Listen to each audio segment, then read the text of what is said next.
My name is Brian Thomas Britton. Okay, so the first question was, remember that guy Neil wanted to know what your views on capital punishment are? All right.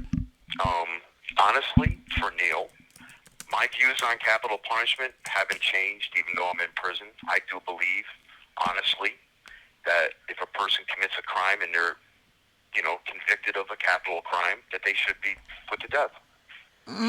Yeah, but so you don't think like what how would you have reacted if you got the death penalty? I would have accepted that. I really would have. You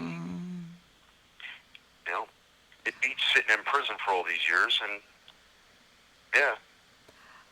Let me think what else. So yeah, just like tell us more stuff like I guess about the case or the abuse or Well, there was another question that was actually from, I can't remember her name. I'm sorry, but her. there was actually another question. I think it might have been a her or a he. Somebody asked about religion. Oh yeah. All right. I mean, this is boring. We'd rather hear the juicy details. Like talk about the case. Like I mean, I guess we could do like a follow up to the YouTube comments. So Which everyone, two comments? yeah, we could read the comments and then you could like give a defense. Okay, All right, we let's can do do that. that. I'm going to click on that one. Where is it? You might. Okay. So, let's just go through the comments. All right. The one where this woman named Laura says, I literally wish I could jump through the phone and smack this chick. There's something wrong with her. Sherry deserves to live the rest of her life knowing he's right where he belongs. Hey, wait, there's Yeah, an what's up? echo. The what?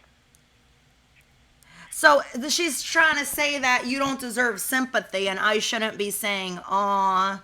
Like, what do you think about that? Like, do you think I'm too sympathetic towards you and not the victims?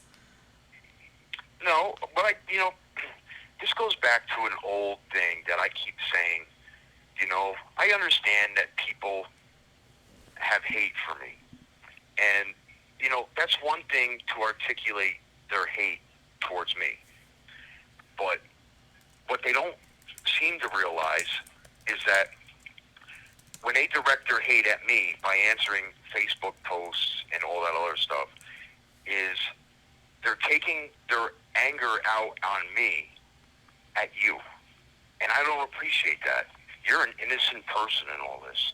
There's no reason that just because you love me and you see the person that I am today, they're still looking at me for the person that I was. And they don't see the fact that me and you have a relationship. Regardless of what they feel about me, they're accusing me of being heartless, a murderer. Okay, I can understand that. I understand society's view on that. But what they don't realize is that they're victimizing you, an Oh, innocent it's person. fine. And that, Okay, shh. So the next one, the other person said, clearly this girl is being manipulated. Hope she finds some help. And somebody else said they both sound as shallow as each other. hmm. Well, it takes a shallow person to know a shallow person, doesn't it? And the one about wait, where'd it go?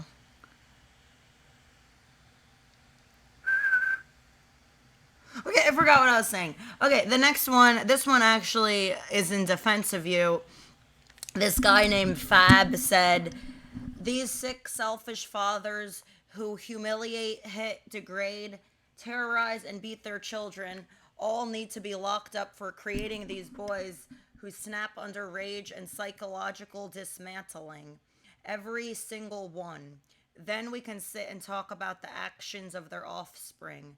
These abusive parents need to understand your little victims grow up and retaliate. Wonder why. I can agree with that statement. And What do you think? That almost sounded like you. Okay, first of all, did you or any one of your friends write that comment? no, I did not. And I have no idea who that person is. I'm surprised because that's actually a comment in your defense, the only one under all the comments. So, what is your response to that? Like, that's very true what he said. And yeah, well, you know what? It is true, and I give him credit because out of all the responses, he's the only person that I can honestly say uses his own mind instead of just going with the pulse of the internet. And people don't think independently. They don't think about why something happens. They only look at what happened. And then they sit back and they say, "Oh well, well, nobody says there was um, abuse in the household." I'm sorry. Were you in that household? No, you weren't in that household. So, I don't care what people think. It's just they're closed-minded. If it was them, this is a good point too, because if it was them, or if it was a member of their family that was sitting in prison for the same thing, they would be advocating for that person's release, regardless of what the person did. You know, Yeah, I guess it's hard for them to realize like how it is. it is. It's not easy for me. It's not easy for any of the people that were affected by my crime. It's not easy for you. They don't understand that there's a ripple effect to everything, even their comments. Hmm. Oh, whoops, because I'm trying to add the pictures. They're not adding. Okay, never mind. I just added the picture of my tattoos. I'm like, it's with this OBS system, which is like, I forgot what it stands for, but it's like some sort of software that I stream from, and then you could also record. So Right. we're not live anymore. I stopped that, but we're just recording, and I'll upload this later. All right, the next one. Let's see. That one's just too long. Okay, Colleen says she's giggling, smirky giggles during the murder description, relishing every bit of it.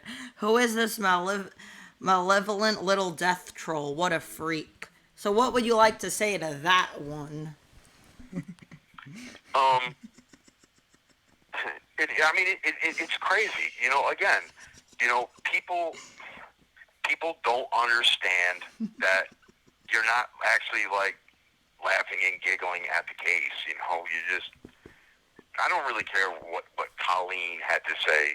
It's does she know me? No. Does she know you? No. To call you a little death troll is And you know this is it's something you should really clear out. Okay, here's another one. I turn down the mic for this. Okay, this one it says girl 5150. Okay, she asks or said, "You forgot to ask him why he had to crush his poor baby brother's head with the butt of a gun when he had tons of ammunition. This crime had nothing to do with fear and everything to do with enjoyment. What a good liar. I sincerely hope they play this at his next parole hearing, one lie after another." And I already responded and said, "Didn't you listen to the part where he said he did not hit his head? He has denied that from the start." I have. I never hit Jason. Yes, I admit that I did shoot him, but I did not hit him. And Elaborate for us on what a reaction shot is, because there's a lot of confusion around that, and it's stirring up like people thinking it's just a lie. So, all right, I was young. I was emotional. I was nervous. I was scared. I had just shot 3 people, and I went looking for Jason, not to shoot him, but to get him out of the house. And when I went into the bedroom, I heard a noise behind me. I knew Sherry was still alive, and I knew Sherry, you know, didn't really have a serious injury on her, and they weren't. So when I heard the noise behind me, and it was close behind me, I reflexively spun and pulled the trigger. I hit Jason. And it wasn't, people like to claim it was a perfect shot. Jason was a tiny kid. The gun was held at waist level. So when I spun around, the barrel was at his chest level. And if they knew anything about the case and knew anything about where the shot was and everything else, it wasn't a perfect shot. It was literally a bird shot. So it didn't spread that far, but it spread far enough, the pattern was far enough that it hit him in most of his upper chest. But I did not intentionally shoot him.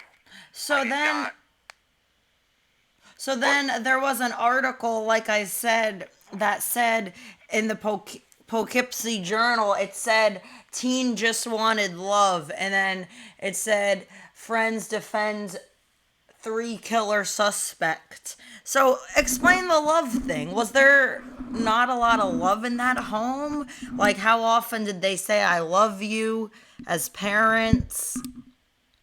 Well, like I was telling you earlier today when we spoke, they didn't, from about the age of like 6, 7, you didn't hear I love you in that house, Heather.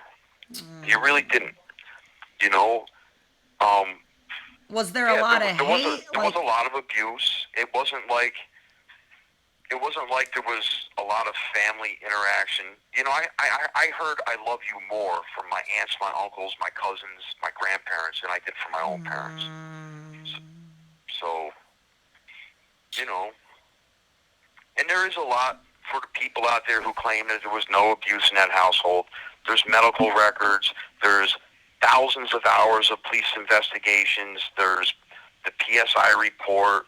There's the day I got sentenced, the woman from the Dutchess County Task Force for Child Abuse actually made a statement that is in the Poughkeepsie Journal where she stated that it's clear that child abuse played a major contributing role in this case. And she had nothing but all the records to go on that I didn't give them. The police did. The police made those records. You know, they talked with family that had close contact with my family. And you know. So, okay, there's another important comment here. It's so long, but I'll just take a little bit of it. This guy named Ant, so they know who I'm referring to. Okay, so in the middle of it, he says the thing about the gun stock. He said, a stock does not break from falling down the stairs. That doesn't happen. These things are made strong, solid wood.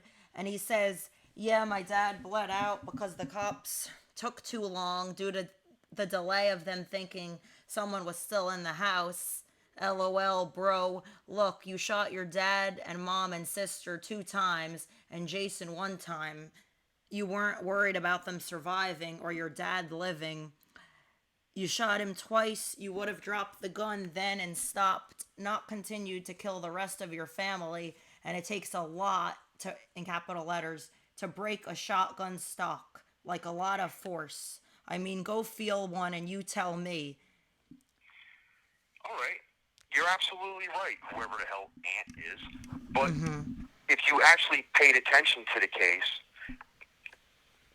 and you knew anything about the case, then you would know that the shotgun, the 12 gauge, that actually had the broken stock, not the gun I used, was at the bottom of the stairs leaning up against the wall. And that when Sherry got shot the first time and fell down the stairs, she landed with her entire body weight into the shotgun itself, which was leaning on an angle against the wall.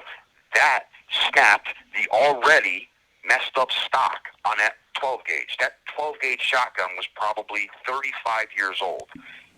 So it was very had a compromised stock. It was a very weak stock, essentially. Yes, where the neck is, which is where the main body of the shotgun comes down and it goes out to the main part of the stock. It already had a replaced trigger guard and everything else on it, and there was already a crack in the stock. So he's correct. A regular, real wooden stock on a shotgun or any rifle is pretty goddamn hard. All right, this part, quick, because we're almost out of time. Oh, no, actually, we're at 18 minutes. Okay, this guy named Mario. I'll just read an excerpt because it's so long. He said, then claims on having no intention at all on hurting Jason, but shoots him after being surprised. Jason's skull was crushed after he was shot, and to claim maybe the police officers made that injury from dragging him down some stairs is BS and a complete lie. This guy is evil and truly has no remorse at all. He goes through the events like it's nothing, no emotion in his voice whatsoever. If his sister didn't die, he wouldn't have anyone to say sorry to, so his apologies really have no value. Sherry should continue her petitions because he doesn't deserve to be let out in society. Well, like I said, that's his opinion. Opinions are like assholes. Obviously, he's an asshole, so... Well, what do you think about the fact that they say you have no remorse, you're evil, you're a monster? You're probably so tired of it, and I am too. I am. And you know what? That's because these people that sit back, all these little internet gangsters that sit behind their video screens and they talk tough shit. And you know what? They're not tough.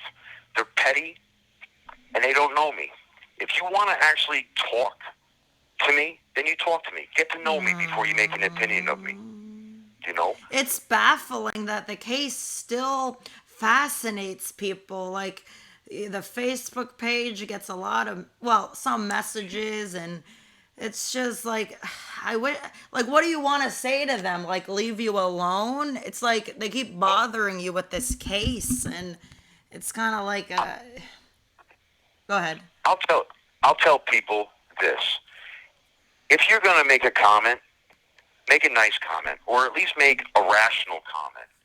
You know, you can save all the venom and the hate, and you can literally stop texting mean and hurtful stuff against my fiancée, because she's the innocent one in all this. You want to talk hate to me, talk hate to me. But if you're just going to write a hate-filled message... Someone said, the true crime addict is his name, said, shame on...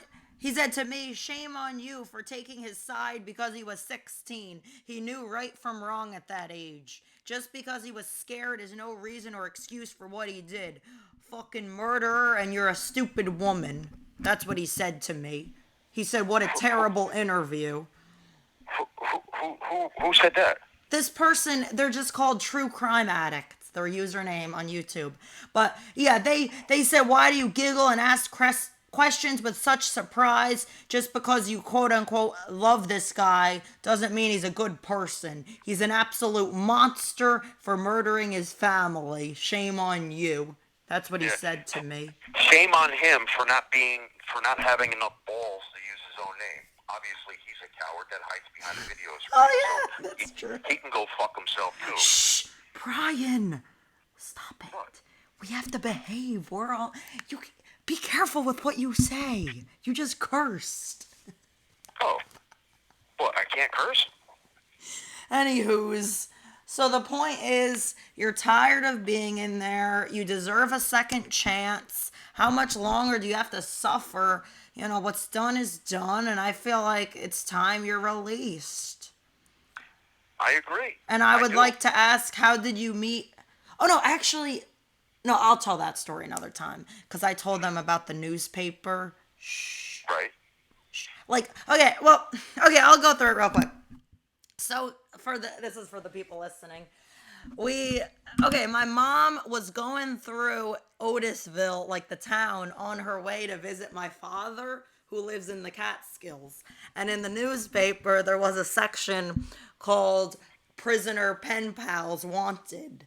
And your image was in there in the newspaper. And then I had looked, so I saw your name in the picture. I looked up your name, saw your photo, and then I saw the TV show from Sherry, and then that's when I wrote to you. Oh, that's crazy. And how did you... Yeah, because my mom happened to pick up the newspaper, and then I saw it when I visited her house and looked at it, and then I thought you were cute. Goofball. But, I do love you. Oh, So, what did you think when your fiance Heather first reached out to you? Were you like, "Who is this girl? What does she want?" Like, were you confused? What were you thinking when I reached out? Well, like I said, when you first reached out, I didn't know what you looked like. I didn't know who you were as a person. But your letter was real, and your letter really had a lot of real emotion in it. You know, you were, and the thing that got me about you was your education level, how intelligent you were. You know, you were very personable. And when I wrote you that first letter back, I pretty much told you the same thing. You know, the first thing that really piqued my interest with you was your intelligence. And then as I got to know you and know the person that you are deep down inside, I fell in love with you. So Oh, it's you are just, a good it's a person. lot. It's a lot of love you shower me with. I do, and it's real. You know, Oh, and and that's a side that people don't see. They don't know that there's not just the monster side of me that was there for 33 years.